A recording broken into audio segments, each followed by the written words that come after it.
Greetings and salutations, Dota fans. Welcome back to everyone who waited through the break, and welcome in to everyone who's just joined in for our second series of the day. We've got Riving.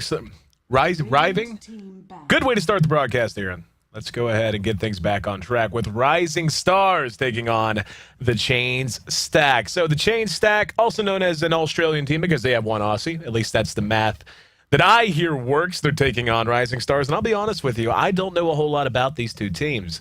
And it's unfortunate because it was the day that my ISP died, and I was unable to join in to watch the upset that Chain Stack pulled on 4 Love and Rising Stars getting past Myth Trust. So, I could give you a rundown, but my rundown would basically consist of talented teams, a lot of anticipation to see how they're going to perform, waiting to see if Chain Stack was a one-hit wonder or if they're legitimate, if they're the real deal and their win over 4 Love is just the beginning for a very talented Southeast Asia team headed by the Aussie Risk. Anyway, how about we just talk about the band, something I actually do know something about, a little bit at the very least. Nyx Assassin and Bad Rider, again, the two most common bands you're ever going to see on a dire side, not wanting to give away either of those two high-value heroes as a first pick. And the Lifestealer plus Keeper of the Light bands coming out of the Chain Stack. They're going to pick up their Darkseer first, followed by Magnus and Queen of Pain. Now, seeing Magnus and Queen of Pain come out together is actually a little bit weird. And I'll tell you why. I mean, obviously, if Rising Stars just has that much value attached to those two heroes, there's nothing wrong with it. But what you usually want to do if you're going to run Magnus anywhere but mid is try to delay your mid pick as long as you can, if at all possible. That way you can kind of confound the draft of the other team. Showing Magnus plus Queen of Pain kind of basically just says, okay, you don't know if it's going to be a solo or a long lane Magnus or a solo or a long lane, or excuse me, a solo lane mid or solo lane. It could be safe or long for either of those two heroes. But the next three heroes are without a doubt going to be the composition of a tri-lane. Magnus and Queen of Pain, two heroes that really do want solo lanes if they're given the chance at all. Could be an offensive tri-lane that they decide to put together, so they certainly have some versatility left. But with a lot of emphasis placed on Magnus and Queen of Pain, that tells me Rising Stars also wants to fight and fight early. Those are two heroes who are good throughout the entirety of the game, but you want to capitalize on where they tend to sit in the mid-game if they're given an adequate start in terms of levels and farm. The Chain Stack follow the Darkseer up with Shadow Demon and Anti-Mage. Anti-Mage has been, I've seen more Anti-Mage over the last week, I think, than I have over the last month in North American and European Dota. It's a hero everyone knows. I mean, it doesn't matter when you started watching Dota 2. Anti-Mage is just as cookie cutter as it gets, and I don't mean cookie cutter in a negative connotation. Anti-Mage is great at what he does. He split pushes like a beast. He's one of the hardest carries in the entire game when it comes to late game. He's almost impossible to gank even at early levels once he gets a few points into Blink. That mobility, just really his calling card, and really what leads to him carrying so damn hard, and his ability to flash farm because of his mobility, moving around the jungle, moving lane to lane and what have you, just makes him a liability. Basically, once an Anti-Mage gets a Battle Fury, you're on a timer. The longer you can delay that Battle Fury, the better off you're going to be. But it doesn't matter if it comes out very late. In fact, we saw an Anti-Mage get an extremely late Battle Fury in our first series of the day, and that timer started, and unfortunately, time just ran out for MUFC in that series. So, anyway, Faceless Void, the answer from Rising Stars, and I would say this is basically just a little bit of feeling each other out. With the Darkseer and the Shadow Demon is going to work well with just about any other support they decide to put with him. Lina, and as we see banned out there, Lina plus Leshrac and Jakiro. Three of the better heroes to ever put with a Shadow Demon just because of the way their skills synergize, the ability to set up fantastic splitters or light strike arrays with a clutch disruption. The bonus damage from Soul Catcher makes it very easy to start racking up kills if you're able to execute in a try-on-try situation. So he's known traditionally as a defensive support, but he can be played very offensively if he's played well. Lanham, in particular, from Rattlesnake, played a fantastic Shadow Demon in Game 2 of our first series of the day. So if you're a Shadow Demon fan or someone who wants to learn to play that hero better, go back and watch that VOD. I promise you won't be disappointed. Bans are done. They actually take out the Wisp and leave the Leshrac in the pool. I'd be a little surprised if the Chain Stack didn't just go ahead and pick him up here. Leshrac, a very stable hero, so long as he isn't completely shut down. He does tend to need a little bit of items to really maximize his potential. His mana pool needs a lot of help so he can begin to use his ultimate a little bit earlier than he can if it's just based on pure stat gain. But one or two items really all the Shrek needs to be super effective. And if you get him off to a good start and you get something like a BKB up in due course, Lesh can actually just take a game over. I've seen many Lesh Shreks finish a game despite starting in a 4 or 5 position. Leshrac finished games with a dozen or more kills. So he's just a fantastic hero all around, gives you a lot of push, and is going to be able to split push along with the Anti-Mage if they decide to hook up and start applying pressure elsewhere if the map is freed up for them. Now waiting on that next pickup out of Rising Stars, going to be needing to complete their tri lane. Magnus, I have seen run out of a tri lane before. It just really, really hamstrings him though. Magnus really needs to find himself in a situation where even if he's not last hitting the best, even if he's really relying on bottle crowing and using Shockwave to get some early gold up, he still needs the solo experience. And that's 9 times out of 10, that's where you're going to find him as well as the Queen of Pain. So again, the one weakness I really feels worth pointing out with Rising Stars is that they are going to be completely transparent and for the most part in what they're going to be doing.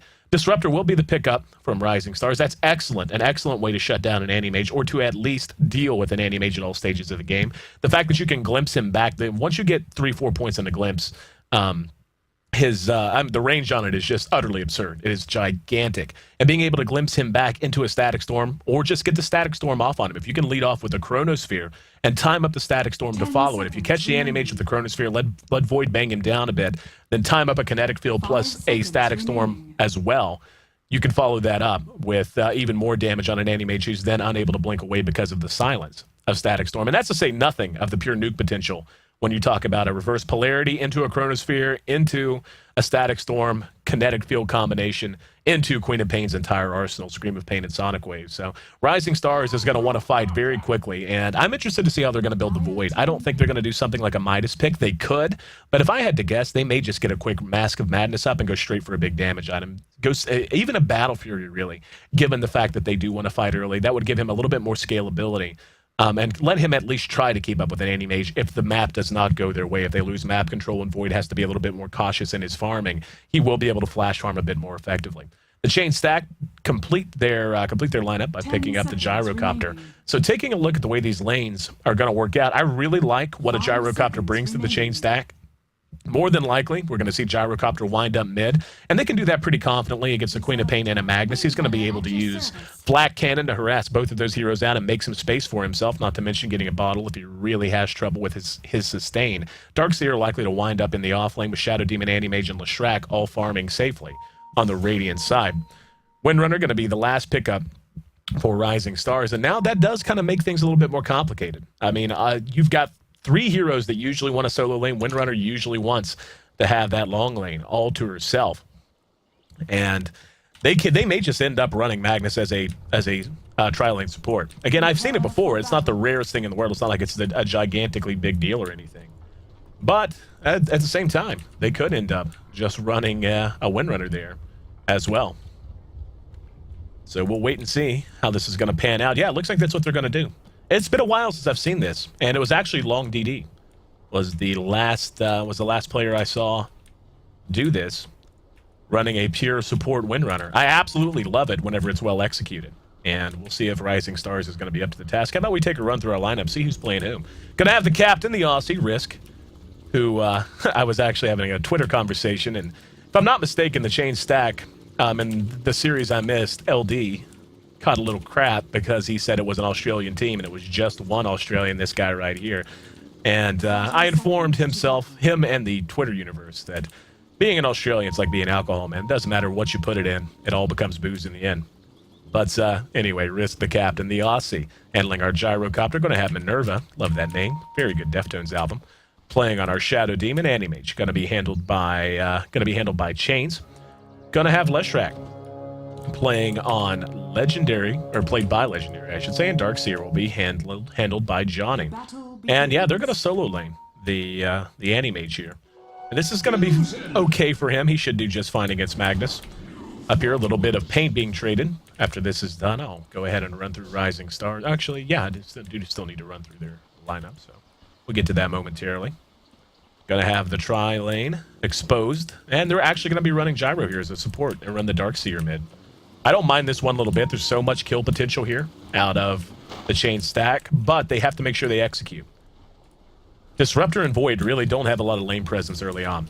Disruptor has some really cool abilities, but it is easy to punish him if he gets out of position. So a lot's going to come down to Super making sure he stays in position. And Zhao's going to have a little bit of a tough time. We can already see Risk, who will undoubtedly be putting a lot of points into Rocket Barrage, zoning him out, just walking past the creep wave, and happy to do so. We'll run through our lineups on the other side as quickly as I can. We'll have Super playing on Disruptor. Going to have XDD handling, hold that thought. Heard a disruption, and they are going to follow it up. Can they pick him off? Ooh, Time Walk barely gets him away, but burning through his regen, already forced to use his salve. He's got a handful of tangos on him, as well as 3 on his 6 collectively on his supports, but we just saw right there how much potential exists here for the chain stack. And really, the gyrocopter shouldn't have too much trouble farming either. So I don't think he's going to suffer horrendously here. In fact, it's 2 to 3, as we can already see. And it's just going to be real hard for Void to get anywhere near this tri-lane. Back to running through the lineups. We were on Queen of Pain. Air going to be handling our Queen of Pain in mid. Magnus will be going one-on-one with the Anti-Mage. He's handled by Mafi. And the Void, who dodged a bullet early, played by Zhao Tuji. So this tri-lane, obviously very important for a number of reasons. And I think it would be remiss by Rising Stars to wait and let this continue to pan out too long if they start to fall behind. If it becomes obvious that the Void is not going to be able to farm that well, it's just a losing proposition. I mean, Chains is going to be able to farm as much as he wants. He's got 7 last hits. We're just at 1 minute and 50 seconds in. He's going to do okay against Magnus, obviously. In fact, Magnus, we can already see, burned down from Mana Break, is not going to have the mana he needs for abilities like Skewer and Shockwave, which are going to give him any kind of lane presence against an Anti-Mage.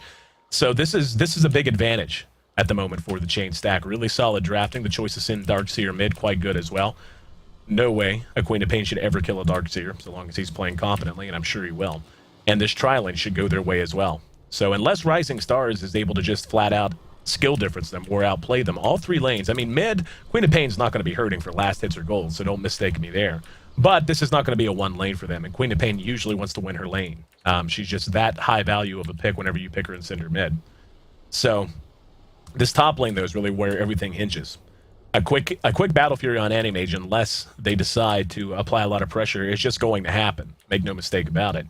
And once he gets going, if the Void is kept down, if the Void's unable to have any real teamfight items, once mid-game rolls around and Anti-Mage gets to just farming, you're going to wind up with a situation where Rising Stars is going to have trouble cracking the tier 2s. They should be able to push down tier 1s okay. And their teamfight potential is gigantic. Believe me, I'm not sleeping on that. I mean, hell, the pure spam ability in terms of magic damage, once a handful of skills are maxed out, you're talking Power Shot on top of Scream of Pain, on top of Sonic Wave, on top of Shockwave. That alone is enough to kill a hero like a Leshrac or a Shadow Demon.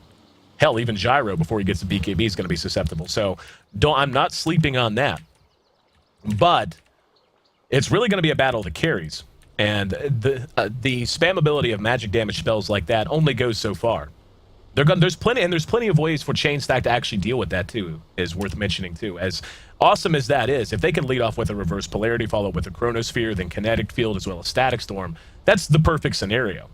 But when you look at the Chain Stack, they're going to have Vacuum Wall at their own right. They're going to be able to follow up any vacuum with a well-timed Split Earth, not to mention the defensive and offensive capabilities of the Shadow Demon, who's going to be working in conjunction with the Anti-Mage. You have a couple more Anti-Mage illusions running around burning mana, to say nothing of Call Down, Flat Cannon, and Rocket Barrage in the arsenal of Gyrocopter. And I'll tell you what's going to happen. I would wager anything.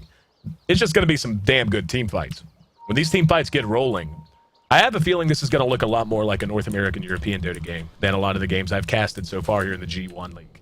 Just because these are the kind of lineups I'm used to broadcasting and the kind of lineups I'm used to seeing executed. And what these lineups want to do is start running as 3 or 4 very early. I'm talking 10 minutes in. They want to start moving around, pressuring towers, and forcing fights, and getting kills. Racking up kills, getting levels that way, while the map is freed up for the relative carries. Now, in terms of pure split push potential, Anti-Mage, without a doubt, has the advantage here. In terms of being able to fight earlier, Void, though, is where it's going to be. Chronosphere at level 6 is going to be excellent no matter what. The way it synergizes with the whole team's skill set is just massive. And since we appear to have a little bit more downtime, I want to remind everyone I just made my debut doing pure voiceover work in esports. I've done commentating in esports for a number of years now and have done a number of things for esports, but I've never just actually done 100% pure voiceover. And I just made my debut. The video was just released. And it's me narrating a walkthrough of Puppy's drafting style. It was in the EMS 1 when Navi played Team Liquid. So check out Navi's YouTube and find that video. Hope you guys will enjoy it. Also, make sure you check out G1.2p.com, your coverage hub for the G1 League, all the way from these qualifiers through the main event. You can find all of your casting information, great articles and write-ups, and you can interact with myself and the other broadcasters on Twitter. So make sure you check that out, G1.2p.com. Just go ahead and bookmark that. You can start every morning off with it. Tune in, choose your caster, and get rolling with some fantastic Dota, no matter where it's from, be it Asia, North America, or Europe. We're 2.5 minutes in. Andy Mage sitting on top of the CS boards. No surprise in that. Magnus is going to continue to struggle.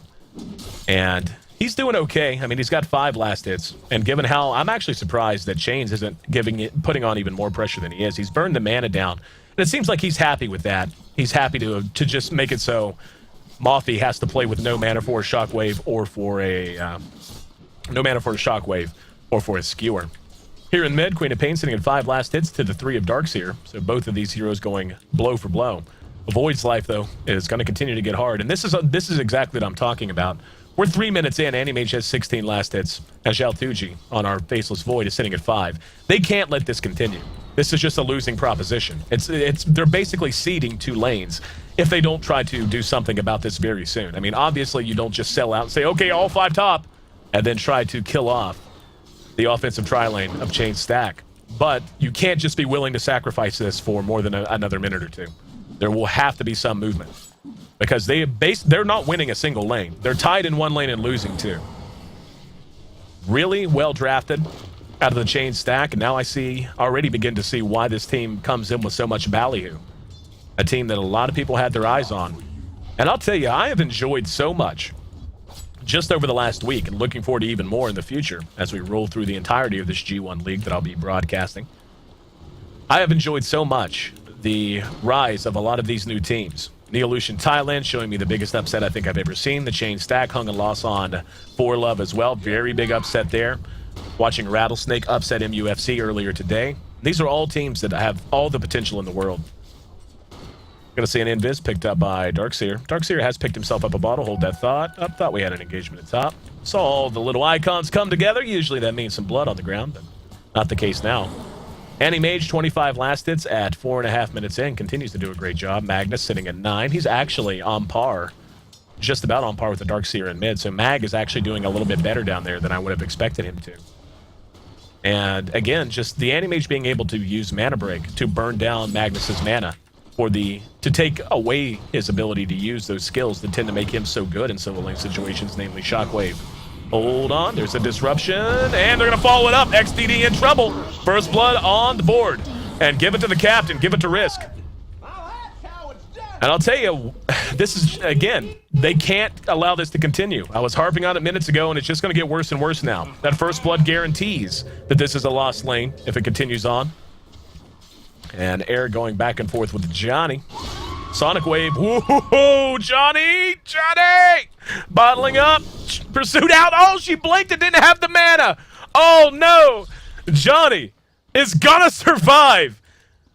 Survives by the skin of his teeth. 19 hit points he had at the end. I have done that so many times. My heart goes out to you, Air.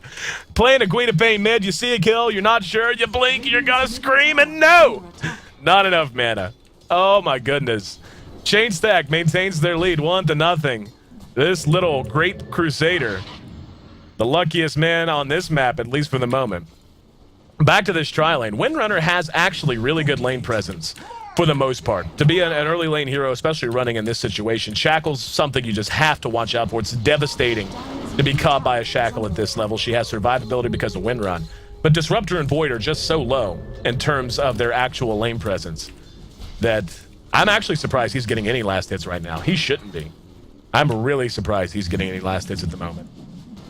And here comes Leshrac back up front.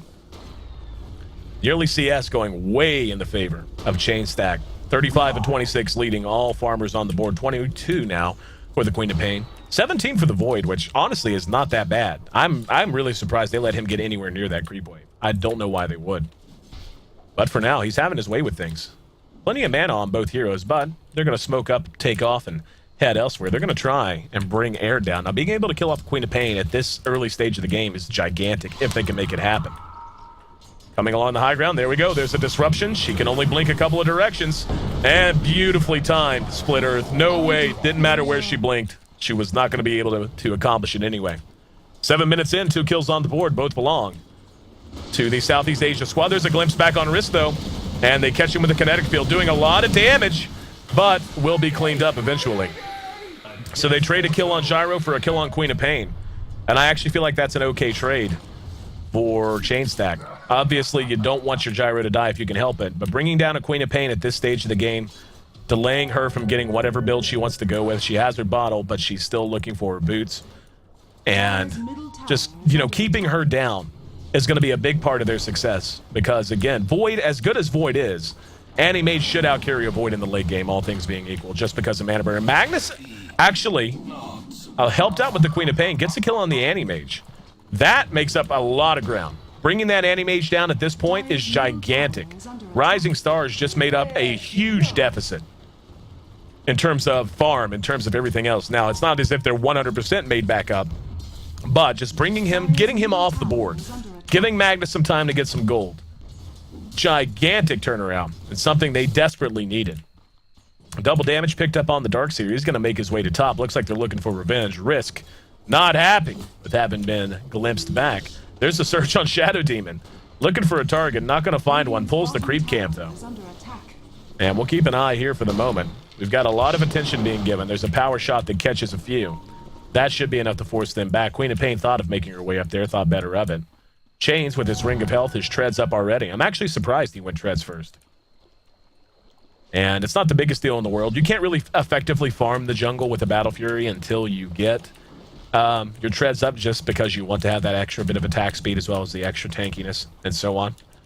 So I don't hate it, not one little bit, but usually you'll see something like a Perseverance or even a Claymore come out first. But anyway, back to Risk, sitting at 33. Void has closed the gap, though, so he's doing a great job given his situation. It looks like he's going to be going Battle Fury as well. Ring of Health added to his inventory, not a 100% guarantee, but very, very likely, and something that's going to contribute to his ability to fight early on. He'll be able to farm and at least try to keep pace with any mage. Doubt he will be able to in the long term, but it certainly gives you a little bit more room for error. And that's to say nothing again of his ability to just pour on some physical damage in multi-hero chronospheres. Hope he has his strange modifier when I keep track of those. And Mafi getting right in Anti-Mage's face, but still just taking what he is given. He's sitting on top of the board. But his farm, honestly, it's good, but it's not great. 48 last hits. He's going to be right at 50 at 10 minutes in. That's, you know, that's considered kind of the threshold of a good farm, of okay farm at the professional level. But given the matchup, I feel like he should have done a lot better than he has, to be completely honest with you. He's still in great shape, but that one death really does set him back a lot further than he would be otherwise. He's got 600 gold in the bank, probably saving up for a Claymore now, if I had to guess. The support's going to make their way back up the top from Chain Stack, keeping an eye on Void's items. He could complete his treads now, and he will. I think that's a good call. Gives him a little bit of extra survivability. His ability to get in and out of fights is going to be substantially improved in these early phases. We're past 10 minutes now, and I'll actually be pretty surprised if Queen of Pain and Magnus don't start to move around a lot more. They've kind of been taking their time. Queen of Pain is going to have her boots up soon, regardless of what boots she wants. Probably going to be treads. And yep, here in mid, Darkseer is going to be glimpsed back. Good play by Superbot. The surge enough to get him away from the kinetic field. He is still slowed. Uses his buckler.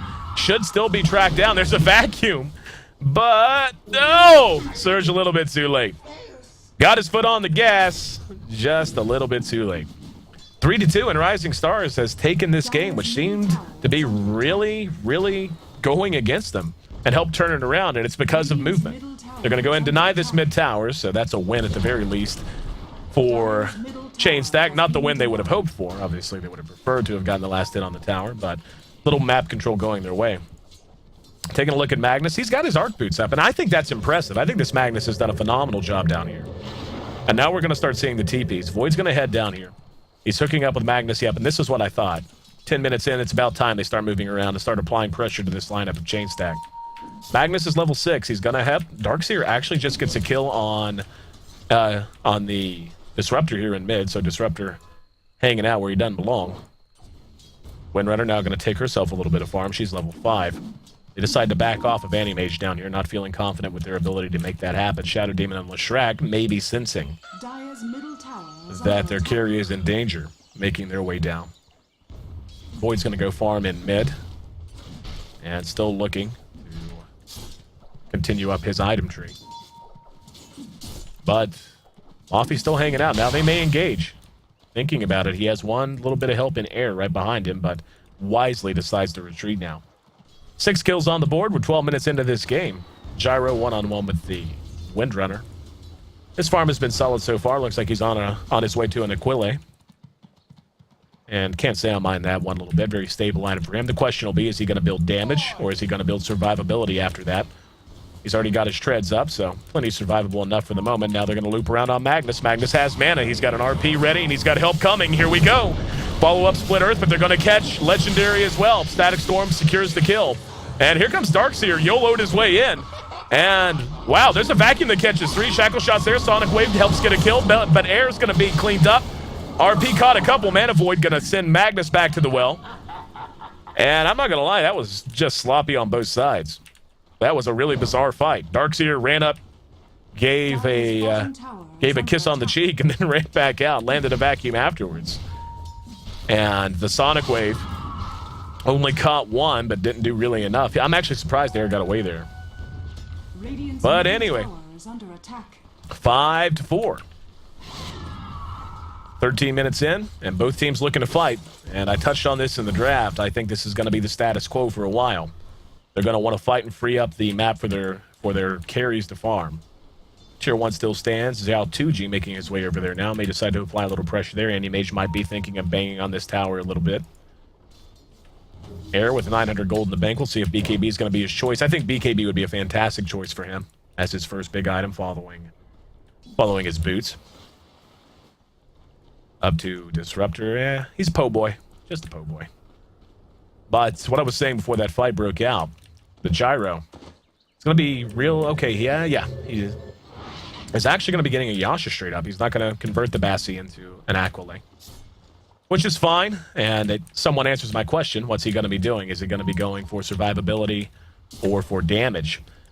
I suspect he might be doing a variation of this. He may very well just go Yasha BKB and then convert the Yasha into a Manta style later on.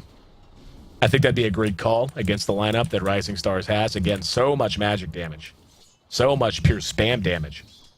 And having a Yasha for the bonus movement speed, the bonus attack speed, and of course the bonus damage associated with it. But getting the BKB up afterwards. And I really like that build on a lot of heroes. On Luna in particular, I like that build as well. Not wanting to complete the Aquilade, completely understandable, I think. We'll keep an eye on him, see which direction he wants to go. Air's picked himself up a Null Talisman, just to help round him out a little bit here early on, make him a little bit more survivable. Just a smidge more damage. We've got 3 from Chain Stack in this bottom lane. Rattling their saber at the tier 1. Magnus is there, swinging his spear, hoping to ward them off.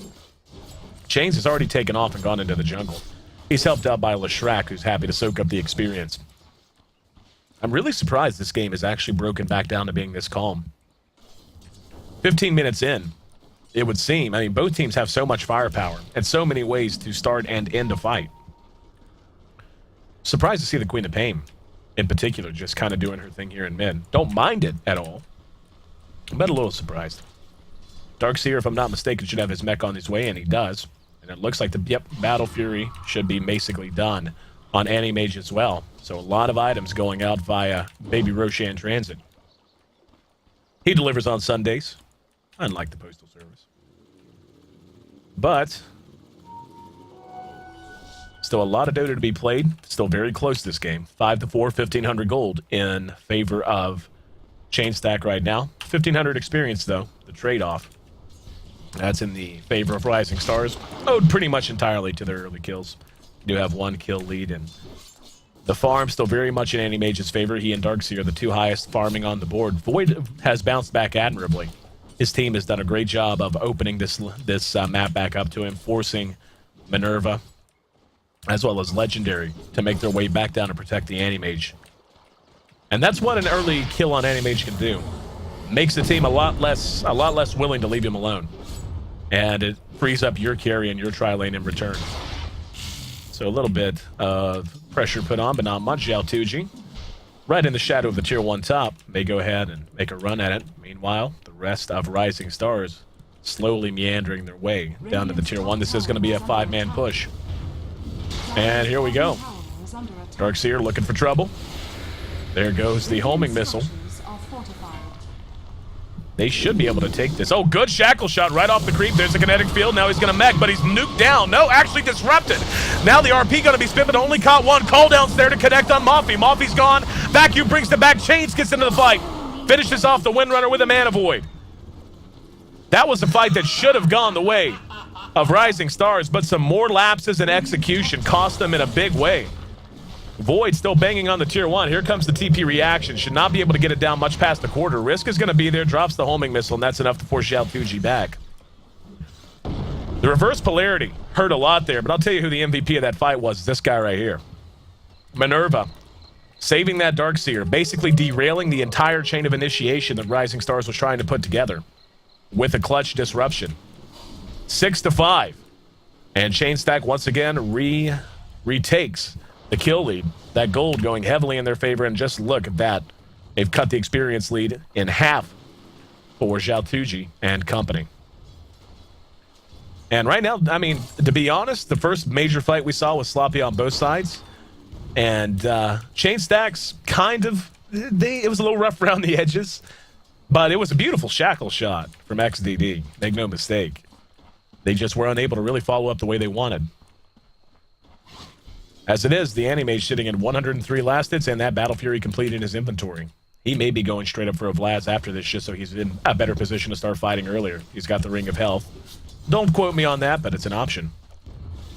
Kind of a hybrid build. Usually you go Battle Fury, you want to just farm for the big mid-game to late-game items. But getting a Vlad's will certainly help him and his team out quite a bit. 19 minutes into this game. And both teams trying to pick their shots well. Tier 1 mid under assault. And a little bit of spam. Going to bring down the creep wave. Here comes the reaction. That's smoke from Chain Stacks. They're going to look to take a big fight here. Void is yet to really be involved in one of these fights. Here we go. There's a vacuum. Got everyone! What a beautiful split earth! Oh, well, now the Demonic Purge going to slow down Ares. Going to eat a homing missile and be cleaned up right in the shadow of the Ancients on the Radiant side. Oh my goodness, Legendary, living up to your name, brother. What a split earth. Timed to the millisecond. Caught everyone, took 3 off the board, protected the tower. As they scream, we must protect this house. Now Xiaotuji looks to be in some trouble, gonna time walk away. Little bit of a missed time there. Sorry, Legendary. You may, don't worry, I'll let that one slide. Given your play in mid. But 9-5, and Xiaotuji forced off of things again. He's got a Battle Fury in his own inventory, and he is somewhat keeping pace with Animage, at least for the moment. But don't expect that to last. Vlad's will be the choice for Chains. And it's an okay choice. I'm okay with it. I don't feel like he needs it.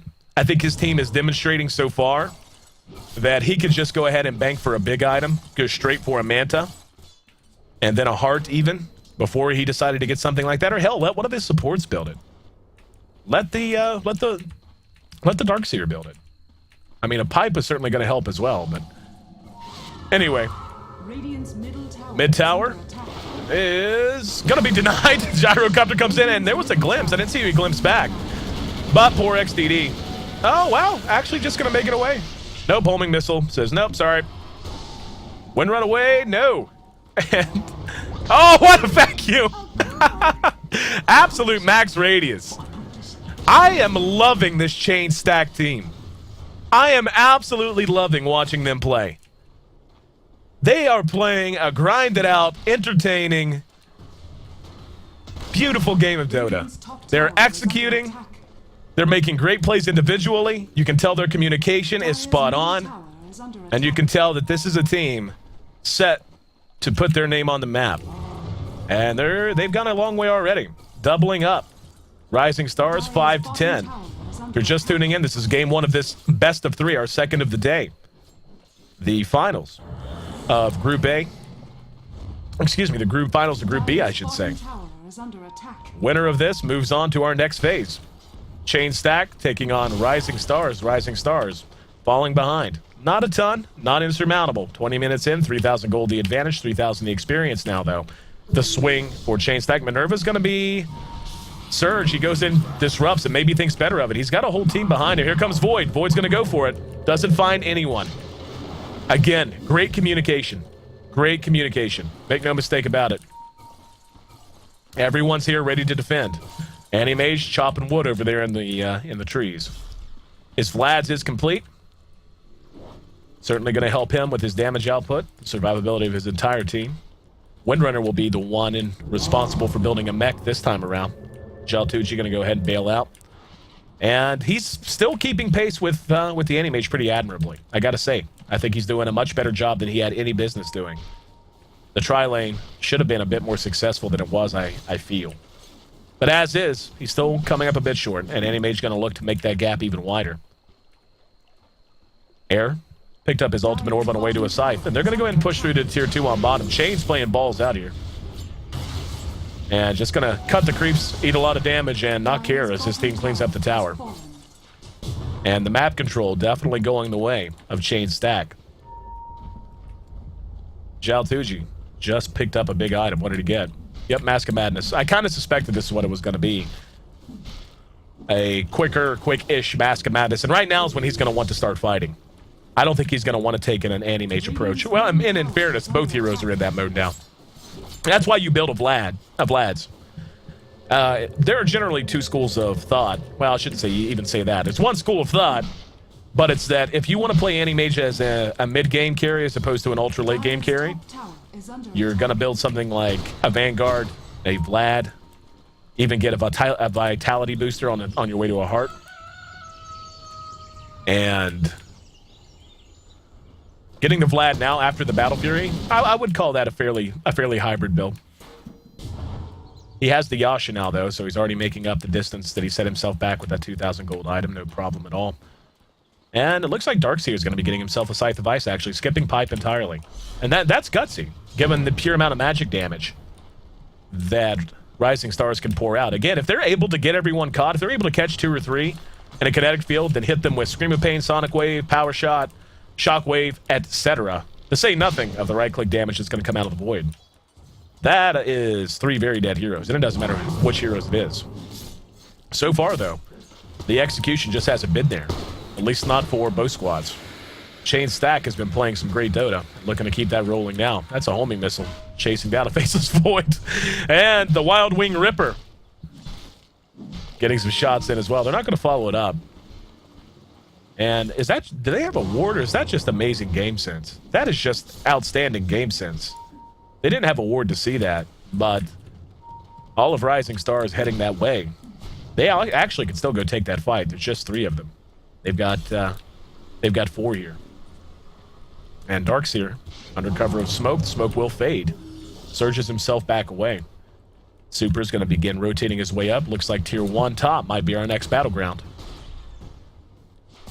Meantime, Air continuing to farm, looking to put together that Scythe of Ice. A little bit of spam, not going to be enough. They are going to go ahead and glyph this, so they may want to defend. And now, Chase is just going to solo kill Super. The glimpse, he actually just did him a favor there. Got the kill, then glimpsed the safety. 11-5. And I'd actually be surprised if they stopped here. They could just push tier 2 and just say the hell with it. Make Air get away from that farm. I feel like they're in great shape to fight. Manta style done on risk. So he did not go for the Yasha BKB as I had anticipated. Instead, just finishing the Yasha into the Manta. And that is going to make him susceptible to some burst damage.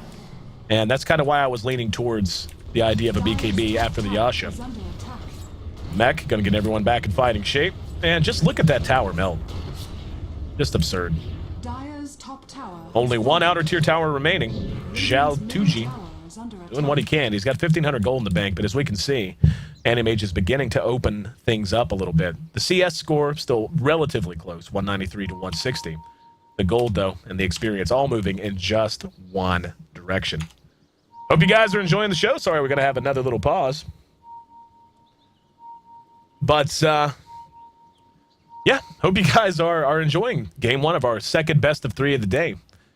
This is the finals of Group B. You're in Phase 2 of the G-1 Champions League Asia Qualifier. If you want all the information you can, check out g1.2p.com. It's got a caster hub for you. You can listen in to me. You can listen in to Beyond the Summit. You can even listen in to our Russian brothers. If that's your cup of tea, cool interviews, lots of write-ups and articles, and you can interact with us in real time on Twitter. All to tweet in between matches and during our downtime, and we would love to hear from you. We would love to talk with you, and that'll be right beneath the stream hub, so all of our viewers can see us interacting. So make sure you check it out. Again, it's g1.2p.com. And if I can plug myself, since I'm happy enough to plug our sponsors, make sure you check out Navi's YouTube today. Brand new video featuring me, released today. A chance to get inside the head of Navi's famous and infamous Captain Puppy, going through his drafting phase against Team Liquid in the EMS 1 League. And I did the voiceover for that. So don't get to hear Puppy's voice. You get his knowledge in my voice, which in my book is probably a good trait. His knowledge maybe a little bit better than mine. But hopefully not going to be the longest pause in the world. I'll go ahead and open up the floor to questions if you guys want to ask anything while we have downtime. We are in a 2-minute delay, so you'll be hearing this 2 minutes after it's been said. But just in case this turns out to be a longer delay, would love for you guys to make any comments you happen to have, or any questions that I can answer for you. It would be my absolute pleasure. So I'm going to look through now, see if there's anything at all that I can answer. It looks like everybody's just reacting the same way I was, actually, which is, holy crap, what an amazing synergy between these players and between these teams. Just playing an overall fantastic game of Dota. No doubt about it. And balls out pauses. Okay, looks like you're catching up to where we were. We do have one reconnect now from the Windrunner. Again, sorry for the downtime. Don't forget we're back in action with our next broadcast tomorrow. It'll be the finals of Group C and Group D, and that'll bring Phase 2 to a close. And we'll have our teams ready to advance. Our 4 teams advancing to Phase 3 of the Asia Qualifiers to take on the big boys, to take on the teams invited back based on their performance from last season. Those 4 teams being LGD Gaming, Team DK, Invictus Gaming, as well as Orange Esports. And yeah, that's going to be a fun phase, man. That's going to be a lot of fun to watch, a lot of fun to see. So I hope you guys will be happy to join in. Again, we'll be winding up this phase tomorrow, starting at the same time as always, 3 a.m. Eastern Daylight Time, 8 a.m. Central European Time, and 1500 Singapore Time. We'll have Phase 3. Most likely details going to be released about that sometime in the very near future. I would love to see some net worth. We could do that. Usually start checking the net worth a little bit later, but happy to take that suggestion from one of our viewers. And sorry again for the bit of an elongated pause. Hopefully we'll be able to get back underway shortly. Go ahead and bring up our items, see where everyone is, in case I missed anything. Looks like XDD just about done with his mech now. Air approaching completion of that scythe device, still a bit of ways out. Magnus has added a blink dagger to his inventory. And really, not to lay it on one person, but Magnus has just not been an influence. And we're 26 minutes into this game. Just have not felt his influence on the map at all. And that's going to have to change if they want to have a chance to try and turn this around. Really only so many ways they can get back into it when there's an anti-mage who's already ahead. And looks like somebody else is going to go AFK momentarily, so I'll go back to the chat. Anybody has any questions, feel free to do so. But we haven't seen a single chrono yet, says Draven, and he is correct. We have not seen a single chrono. I'm pretty sure that Mask of Madness, though, is going to be the let's get going item. The item that makes them ready to fight and ready to roll. Until then, though, this momentum that Chain Stack has rolled up, very impressive. And even more impressive whenever you consider that they have an anti-mage that was actually killed off early. I feel like Rising Stars opened a big window for themselves in doing that. The fact that they were able to kill off an anti-mage early on in that situation really gave them a chance to turn the tide of the game. But Chain Stack is just operating on a whole other level, I feel like. Their communication is excellent. Their execution is top-notch. And their decision-making is great, too. And especially with the Vlad's pickup, I really don't think they have any reason to not play more aggressive. Map control has been more or less ceded to them entirely.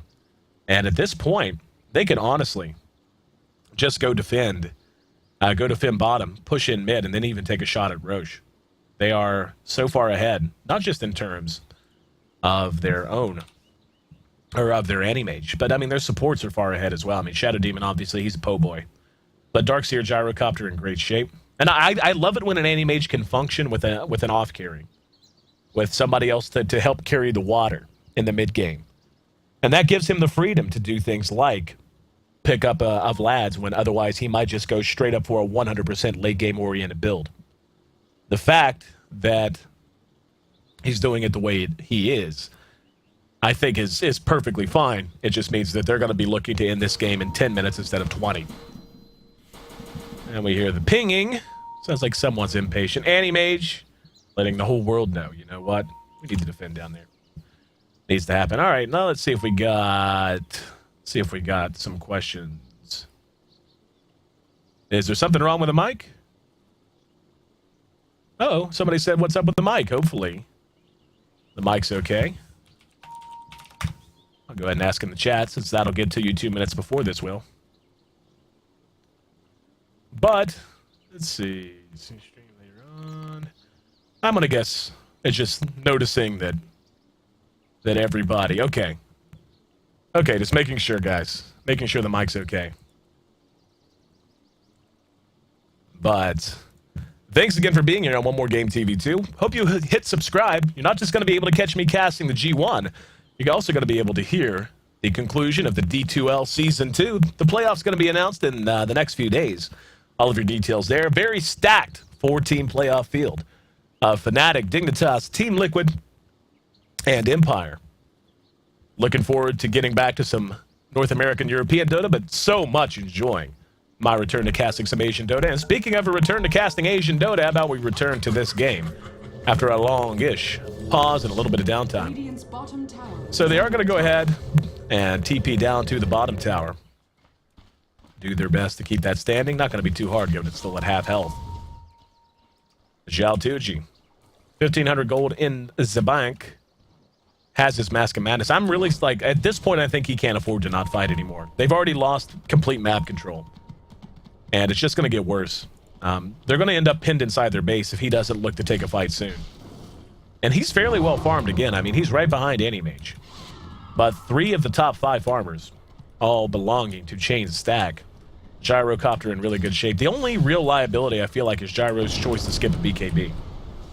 I feel like he'd be in excellent shape, given his levels are quite adequate. He's actually only a handful of levels off from level 3 call down. Sitting at level 13 now, or roughly there. Air should be finishing up Scythe of Ice before too terribly long. Guess he could go Lincolns if he really wanted to. Don't think that's going to be the choice, though. They're going to be looking for a way to shut down and isolate this Anti-Mage, who so far has looked pretty solid. Take a look at the kills. 4-1 for our Darkseer, 3-1 for Gyro, 3-1 likewise for our Anti-Mage. And from there, it just kind of falls off, really. And Chain Stack still just kind of hanging out for the moment. Anti-Mage with his Vlad, Manta, all that fun stuff. And I'm actually kind of surprised that they're staying this passive for the moment. Waiting on a couple of big items, I suppose. Scythe of Ice should be done on Johnny here shortly. Legendary, Legendary has played up to his namesake, 100%. He has played an excellent game of Dota. And his synergy with the rest of his team has just been through the roof. One of the better last tracks I've seen in the Asian qualifiers so far. But at this point, I guess they're just happy to let the Anti-Mage get further ahead. There's nothing wrong with adopting that philosophy. If you're ahead, what do? You get further ahead. Sometimes you want to shut the door, but when you have that safety belt, it is the Anti-Mage and his ability to just out-farm anyone, even if it is a Zhao Tuji Faceless Void who has a Battle Fury of his own. But now, they're beginning to move through to mid lane. Anti-Mage farming the enemy jungle. Always a favorite pastime of Anti-Mages everywhere. The Scythe of Ice is complete on both heroes, actually, on both the Darkseer on the side of Chain Stacks, and Air just finished his up as well. So they're going to be making bacon here shortly. And Jaltuji continues the farm. Wouldn't be surprised to see him go straight up Butterfly, actually, if he really wanted to. Right now, both teams going to be thinking about buybacks. They are going to smoke, and they'll be using Jaltuji as bait. One of the most classic moves in Dota. Bait with the carry who looks like he's overextending. Or just put him in the weeds and wait for him to react. And here we go. There's the Scythe of Ice. And he will be cleaned up. Here's the TP. There's the Chronosphere, and it catches two. Can they get... Oh, beautiful Shackle as well. Sonic Wave follows it up. Finally. Okay. I guess that was a celebration reverse polarity. But, as is, they finally put the whole package together. Oh, good glimpse. Legendary. Caught out. Threw out one split earth that kept him near a little too long. Beautiful execution that time. Mafi, again, I'm not sure RP was necessary on the 15 hit point hero that was locked inside all the AoE spells and damage in history. But as is, a big win that they needed. They're going to get 2 towers out of it. They didn't get to kill the Anti-Mage, but a coup for them. Speaking of the Anti-Mage, he's just cutting creeps, and XDD can't really do much here. Win run away. Void does get the last hit on the bottom tier 2. He's up to 5,000 gold now, and a great win for them. And that's what they've been needing badly. They've been needing that so badly. Void actually goes BKB. I don't mind that at all. Probably going to go ahead and bank for buyback now. Taking a look at the Anti-Mage. He's got 2,400 gold of his own. Let's take a look at our gold per minute, sitting at 519. Void's in the ballpark at the very least. 430, not bad, one little bit. But Chains should be able to open that lead up a bit if he wants to. Super comes and shows his face. Might be thinking about a glimpse here. Yep, he will just go ahead and do it. And there's a Static Storm. Now they're going to try to clean him up. Can they do the damage fast enough? He will be able to blink away. In the meantime, there's a return kill and Johnny giving chase. Oh, good vacuum. Shackle Shot, though, locks 2 in place. Shockwave going to catch them both. But the Split Earth again, Legendary, continues to play a hell of a game. Another big catch. Chains able to survive there despite being caught out and dead to rights. And Void just not able to bring him down fast enough. Used his BKB there as well. Tier 2 likely to be the prize of that engagement. I'll tell you what hurt. Not having Magnus around with the reverse polarity hurt them badly. They have a team that needs everyone there. And without everyone there, the entire squad suffers. Queen of Pain's down, is actually going to buy back. Okay, she buys back. They got to get down here quick, fast, and in a hurry. They have vision. They saw them go by. Saw them walk along the ridge here. And that will be enough to force Chain Stack out. Wise to pull back. Now they might think about moving their way in there. Void with 1,400 gold. Taking a look at the buyback status. Anti-Mage can buy out, as can Gyro, as can Void and the Leshrac, if they need to and want to. The net worth very much in favor of Anti-Mage right now, but that's to be expected. Void is still keeping pace fairly well, all things being equal. Ghost Scepter pickup on Legendary. Love to see that, especially against the hero like a Void. Heroes like... Well, I love to see it just for the Void, basically, but the magic damage output, again, I've harped on it over and over again. Pretty high. And Magnus waiting to hit an RP. He needs one. He's had a rough game so far. He's going to need to make a play. And there's a vacuum. Brings 2 together. BKB's going to be popped. In goes Johnny. And here we go. Scythe of Ice going to be used on Risk. In the meantime, Disruption disrupts Void. And Call Down is going to connect. Should be able to catch a couple. Going to catch Super at the very least. Chronosphere goes off. He's banging on Legendary. Legendary can't use his Ghost Scepter there. Shackle Shot connects. Chain's now in trouble. RP going to be spit. Catches a couple, but no follow-up at all. Void now going to be making a run for it. Very low health. Homing Missile has a bead. Moving the wrong way, Jaltuji. Donk. That took a lot of health, and there's the vacuum to get the return kill. Roche still stands in the meantime. And poor Mafi, man. Mafi has just had a rough game. Finally hits a multi-hero reverse polarity worth writing home about. But it came too late and just with no one around to help. Another win for Chainstack. And a dead Roshan laying at their feet because of it. They're going to give that to Gyro. I like that choice a lot. Chains has actually picked up a Skull Basher, so he will be able to turn that into an Abyssal soon enough. But for right now, playing a very mid-game oriented anti-mage build, and it's showing. No towers remaining, no Roshan standing. 15-10, and Chainstack thinking Rex. Taking a peek up at the high ground. And playing very balls out, actually. Just very bold. With Void down, really no reason to. Risk is beginning to work on his own butterfly. Mech gonna get everyone back in shape. Very nice shackle shot. XDD has hit some good shackles, unfortunately. There just hasn't been a whole lot to follow them up. Void's up in 2 seconds. Let's see if they want to hang and fight. Kinetic Field gonna miss. Call down's there, but doesn't accomplish anything. And Shawnee gonna be hexed. Here comes Void. BKB's up. The fight's beginning to spread itself out. Risk now gonna be the target. He's locked down, but there goes the wall and the skewer back. Sonic Wave should be enough to help clean that up. There's a Mana Void, though. Aegis will be popped in the meantime, but here comes Gyro ready to fight the rest of the team. Has to run for the well. Anti-Mage on the warpath doing a lot of damage. Buyout from Void. This is their last stand. They need a win. Oh, no! The Chronosphere missed everyone! Oh, Xiaotuji! The execution of the AoE spells has absolutely killed Rising Stars. Absolutely killed them. Reverse polarities have not been there in the Chronosphere they had to have after the buyout. Just a millimeter or two off, and the result, 4 dead, 2 racks down, soon to be megas, and most likely a GG coming. I love the G1 qualifiers. Chainstacks has impressed the hell out of me here in game number 1. Yep, there it is, the GGs have come out. What a game out of them. Great execution. They dealt with the skill set that Rising Stars was going to be able to put on them extremely well. Extremely well.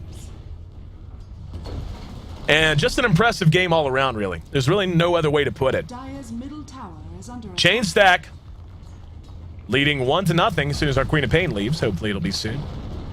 Why, Asian teams, do you do this? You call GG, you lead the game. What you do? There we go. Now hopefully we'll get the Ancient to explode. There it goes.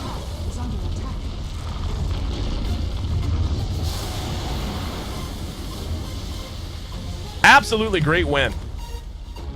Absolutely fantastic win. Coming out of Chainstack. Could not have asked for a better performance out of them. They improved their odds of moving on to Phase 3. Just 1 win away now from advancing themselves into the Big Boys Club and bringing in to Rising Stars shot at joining them in the later rounds. I'm Ayesee. You're on One More Game TV 2. Game 2 of this best of 3 coming up next. Stick with us.